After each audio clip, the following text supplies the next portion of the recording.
turba bu bo'lsa, tegida krepleniyamiz где-то 3 mm, 4 mm yetmay qolganda, ani zadvishga turbani ko'tarib turganda keyin sinib qolgan. Shuning uchun uni qilmaslikni maslahat beraman. Счетчикdan oldin обязательно reduktor давление qo'yib ketinglar yoki mijozlarga aytib qo'yinglar. Mana shuni qo'yishing kerak.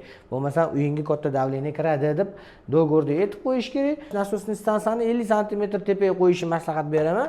Chunki 72 metrga ko'tarib bersak, mana shu bizani 500 kishiga mo'ljallangan 100 ta kvartirali inshootimizga suv yetadi. Assalomu alaykum. Meni ismim Rustam. Men 2019-yildan beri nasoslar bilan shug'ullanib kelyapman. 2019-yili Kalpeda kompaniyasining dilleri bo'ldim va hozir shu kungacha ishlab kelyapman.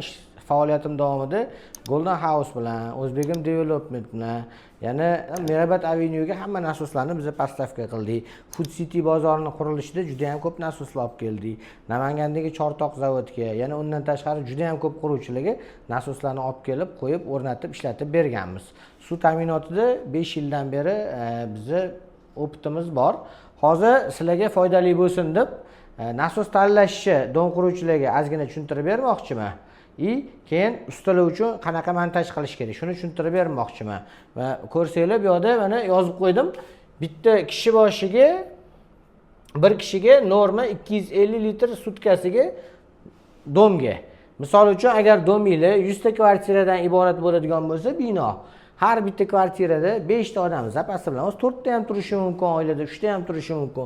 5 kishi yashaydigan bo'lsa, shunda 500 kishiga mo'ljallangan inshoot kompleks bo'ladigan bo'lsa, shu 500 kishini ko'paytiramiz 250 litr kuniga. Shunda 125 tonna 24 soatda 125 tonna suv ishlatadi. Sizlarning mana shu qurayotgan bino inshootinglar. Shunda 125 tonnani bir sutkada ishlatadi. Lekin odamlar kechqurun uxlagani uchun, suv ishlatmagani uchun kechasi buni biz 10 soatga bo'lib berishimiz kerak shu suvni. 10 soatga bo'ladigan bo'lsa, shunda 1 soatda 12,5 tonna suv 12,5 tonna suv, 12,5 kuba suv beradigan bo'lsa, mana shu 500 kishiga yetadi. 12,5 kuba suvni rasxodini, sarfini chiqarib oldik. Endi binoni balandligini ko'rib, balandligini tanlash qoldi nasos. Agar qurayotgan dominglar eng tepa tochkasidan pastda nasos turgan tochkagacha 16 etажkalar hozir 53 metr bo'lyapti. Eng tepa tochkasi. Demak, mana bu 16-etajda turgan odamga biz 1,5 давление berishimiz kerak, 15 metr. 15 metrni qo'shamiz. Shunda 68 metr bo'ldimi? Bunga yana 5% turbadagi rasxodni poteryasini qo'shamiz. 68 ni 5% qancha bo'ladi? Agar 7 bo'lganda 3,5% bo'lardi. 68 ga 3,5 qo'ysak, grubi 72 metr. Demak, biza 12,5 tonna suvni 72 metrga ko'tarib bersak, mana shu bizani 500 kishiga mo'ljallangan 100 ta kvartirali inshootimizga suv yetadi. Buni ko'ramiz endi katalogdan qanaqa nasos chiqadi. Agar sizlarga olib kelib nasos taklif qilishayotgan bo'lsa, qani bitta ko'ring rasxodni deb mana shunaqa hisoblab olsa bo'ladi grubi. Endi buni montaji haqida. Xo'p, nasosning xonamiz bo'ladi. Bizda mana nasosning xonamiz. Bu yerda turba kirgan bo'ladi. Kirishi bilan bitta zadvishga qo'yamiz. Undan keyin bitta filtr qo'yamiz. Undan keyin счетчик qo'yamiz. Filtrdan oldin bitta manometr qo'yib qo'yamiz. Filtrdan keyin bitta manometr qo'yib qo'yamiz. Bu nima uchun? Bu yerda mana shahar berayotgan давление 2 bo'lsa, bu yerdagi давление 1.8 yoki 1.5 ga tushib qoladigan bo'lsa, filtr musorga to'lganini bildirish uchun. Undan keyin счетчик. Счетчикdan undan oldin bu yerda bypassli liniya qo'yamiz. Mana bu yerga ham bitta zatvor, bu yerga ham bitta zatvor qo'yamiz. Счетчикka agar yechib remontga olib ketilganda bypassli liniya ishlatib turishi uchun. Lekin bu bypassli liniyani suv ta'minoti kelganda plomba qilib ketadi. Счетчикka ham plomba qilib qo'yadi. Keyin bu yog'iga yana turba tortib turib nasosning stansiyamizni o'rnatamiz.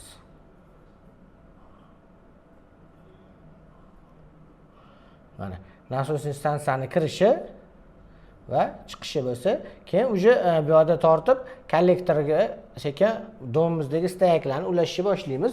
Mana shu bitta maslahat, bir xillarda men ko'rdim. Mana bu yerga reduktor давление qo'yib qo'yishdi, nasosning ortiqcha davleniyasini pasaytirish uchun. Lekin bu yoqqa qo'yilgan reduktor davleniyalar xato. Bular ishlamaydi. Bu yoqqa vashi qo'yish kerak emas, bu yoqqa faqatgina sharo ekran qo'yish kerak bo'ldi. Yoki zatvor qo'yish kerak, kerak bo'lgan stakni o'chirib qo'yish uchun.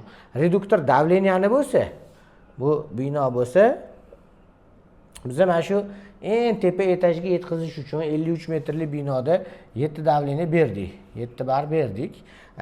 Mana bu 1, 2, 3, 4, 5, 6, 7 etajgacha xohlaymizmi, xohlamaymizmi, bu yerda yashaydigan potrебительlarga biz katta davleniya berishga majburmiz.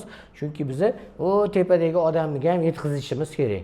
Shuning uchun bir 7 etajgacha gidetda uyiga kirganda, счетчик qo'yilganda, счетчикdan oldin mana shuga reduktor davleniya qo'yishga majbur. Shuning uchun bu yerda shaxtaga joy qoldirayotganingizda, shaxtada montaj qilib ketayotganingizda, счетчикdan oldin обязательно reduktor davleniya qo'yib ketinglar yoki mijozlarga aytib qo'yinglar. Mana shuni qo'yishing kerak.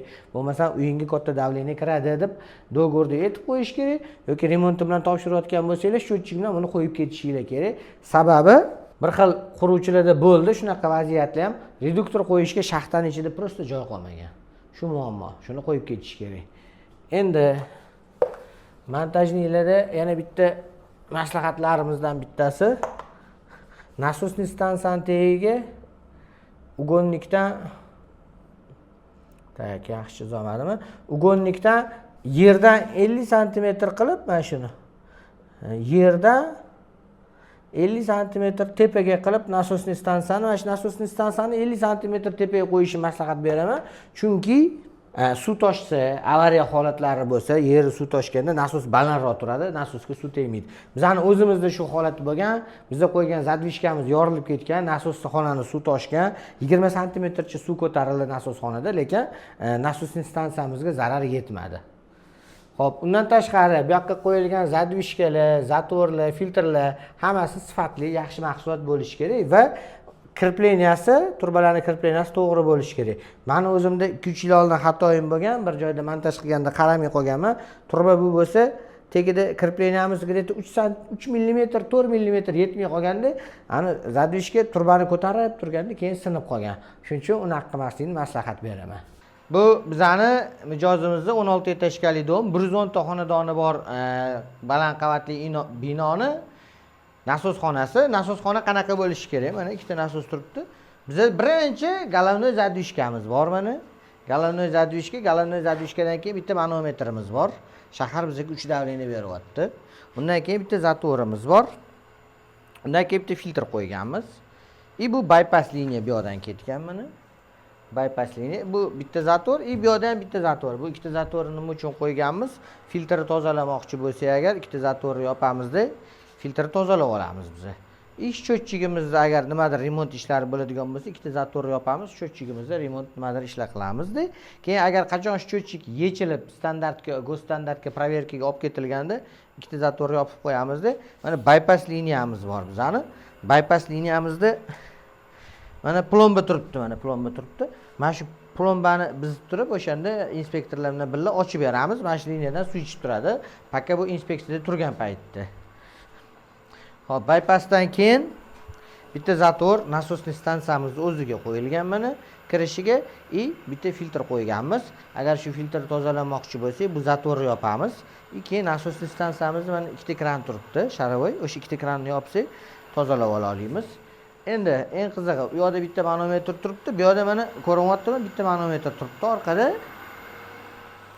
Hop, biz bu yerdagi manometr bilan bu yerdagi manometrni solishtiramizda, bu yerda 3 kirayotgan bo'lsa, bu yerda ham 3 bo'lsa yaxshi, lekin bu yerda 3 kirayotganda, naryoqda 2,5 mana shunaqa bo'lib qolgan bo'lsa, bu degani bizning filtrlarimiz musorga to'lib qolgan degani, uje filtrni tozalaydigan paytimiz kelib qolganini tushuntiradi. Bu bizning Italiyada ishlab chiqarilgan Calpedo nasosniy stansiyamiz, avtomatikasi italyanskiy. Hozir mana bunisi ishlab turgan ekan. Azor narsa ko'rsataman mana. Bizilib qoldi deb o'ylasak, ikkinchi nasos ishga tushdi mana. Hali gapirishga ulgurmadim, ikkinchi nasos uje ishga tushdi, mana bu uje ishlayapti mana. Mijozlarimiz uje bilmayapti nasosni bizilib qolganini mana. Рабочий резервный degani shu bo'ladi mana. 6-7 davleniya beryapti. Hozir 7 ga chiqaradi, sekin ozgina kutadi, keyin sekin o'chadi mana. Chistotnik Izimat italyanskiy avtomatika bilan jihozlangan. Расширительный bak qo'yilgan. Ikkita vertikalniy bu 13 kuba 70 metrli nasoslar. Keyin mana nasoslarimizdan podacha chiqdi. Podacha chiqib turib 1 2 3 4 5 6 ta stayak. 6 ta stayak qilib o'sha dom quruvchini o'zi tepaga olib chiqqan 6 ta stayakka suv beryapmiz. Qaysidir stayakda nimadir bo'lsa, tars yopib remont qilishi mumkin mijozimiz masalan. Undan tashqari bu yerda yatta bypassimiz bor. Mana tepadan bypass kelyapti. Mabodo nasos ishlamay qoladigan bo'lsa, shahar o'zi 3 davleniya beryapti-yu. 9-etajgacha suv chiqib turadi. Javomaganda bypassni ochib yuborib 9-etajgacha suv bilan ta'minlab tursak bo'ladi binoni. Ana shunaqa gaplar. Keyin mana nasosni balandroq o'rnatganmiz. Balandroq o'rnatganimiz sabab bu yoqqa suvlar toshib nimadir narsalar bo'ladigan bo'lsa, mijozimiz nasoslari suvda qolib kuyib ketmasin deb himoya qilib teparoq o'rnatib qo'yganmiz. Bizning sharoitimizda teparoq o'rnatishni maslahat beraman. Keyin bu yoq mana katta oyna edi. Maslahat qilib buni yopdik. Bunisini yopdik, kichkina fortishka qoldirdik. Yozda ozgina kunlar issiq bo'lganda ozgina ochib qo'yishga, zaxini olishga. Lekin bu yoq katta oyna bo'lgan paytda bir marta muzlab qoldi. Nasosli stansiyamiz muzlab qoldi. Shu qatidandir bitta turbasidan yorilib ketdi muzlab. Shuning uchun maslahat bermayman. Chuqur avariyni chuqur qo'rqinchliligini qarang. Bu avariyni slifida, avariyni nasos turuvdi buni ichida. Buni ichi toza bo'lishi kerak. Agar suvlar toshib ketadigan bo'lsa, bu nasos poplovaga mana ko'tarilganda ishga tushishi kerak.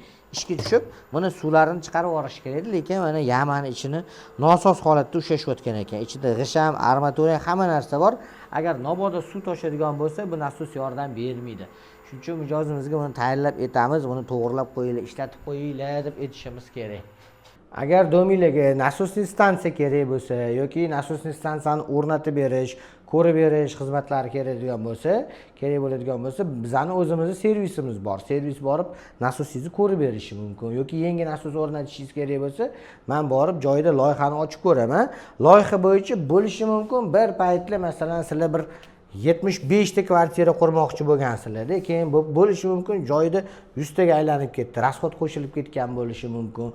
Mana shuning uchun nasoslar o'zgarib ketgan bo'lishi mumkin yoki loyihada boshida bir ruxsatni olish uchun naridan beri raqamlar yozilgan bo'lishi mumkin. Uni hozirgi kundagi imенно realga qarab turib, yetyaptimi, yo'qmi hisoblab, rasxodlarni chiqarib, ham kubaturasini ham balandligini chiqarib, o'zimiz nasos stansiyalarimizdan taklif beraman. Nasos stansiyalarimizda ham 2 xil, 3 xil variantlari bor. Arzonroq, qimmatroq, garantiyasi ko'proq, garantiyasi kamroq. Keyin nasos stansiyani to'g'ri o'rnatib berish xizmatimiz ham bor. Hozir buni orqasidan obyektimizda videoga olamiz, nima ishlar qilganimizni ko'rsatamiz. Xullas, aloqaga chiqadigan bo'lsanglar, muammosiz ishlarni kompleksni hal qilib beramiz. Hammaga salomatlik, nasosinglar yaxshi ishlasin.